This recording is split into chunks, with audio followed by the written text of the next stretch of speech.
you through some of the things here that you're going to want to keep track of, and this is a good time for camera. So let's separate that. Yeah, get the scalpel. Let's finish that cut right there. Oh, perfect. Okay.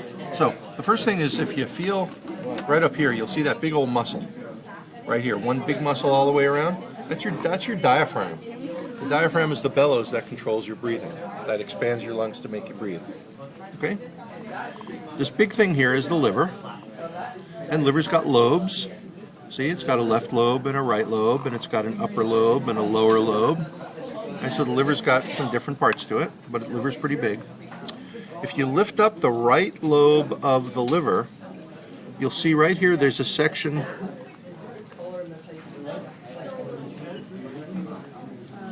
right here where it's a little bit different color in this case, and it's a little bit different texture. Can you see where I'm pointing? That's the gallbladder. Sometimes it'll be a little greener, sometimes it'll be a little oranger. In this case, it's not that distinct a color, but you can see the difference in the texture. Okay? That's the gallbladder. Now, underneath the liver is the stomach. That's this thing right here. Okay. Can you see okay, Abby? Okay. And then the stomach is physically attached, this long skinny thing right here, that's the spleen. And the spleen is pretty tender, you'll see, compared to the stomach's tough.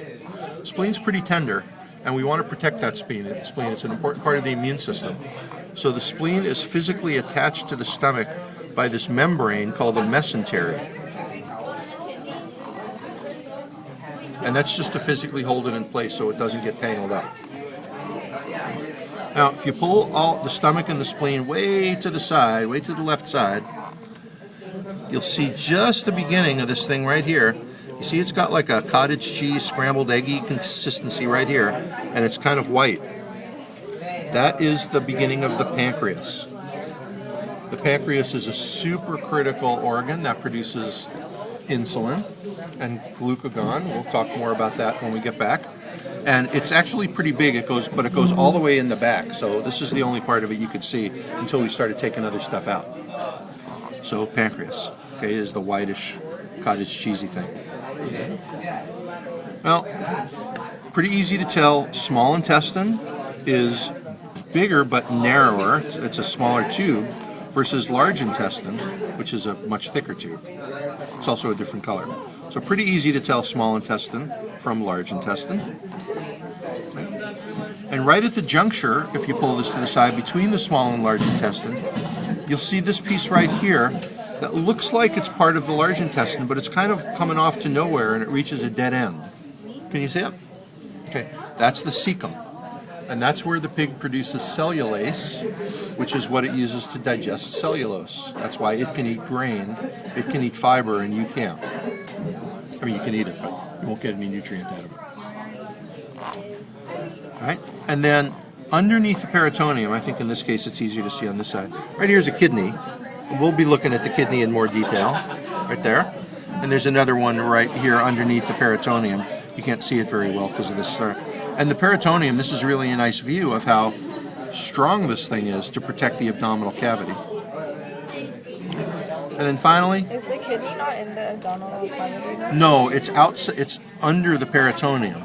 Okay. Yeah. So we're not going to... We'll get to the kidney, but not today. And then finally, as you look at the inside of the umbilical cord, you'll see that this big pouch right in the middle is the bladder, the urinary bladder. Okay? And then right next to it are two, one on this side and one on this side, umbilical arteries. You've already seen the umbilical vein. That's what you tied off. Umbilical arteries. Arteries always go from the heart, and veins always go to the heart.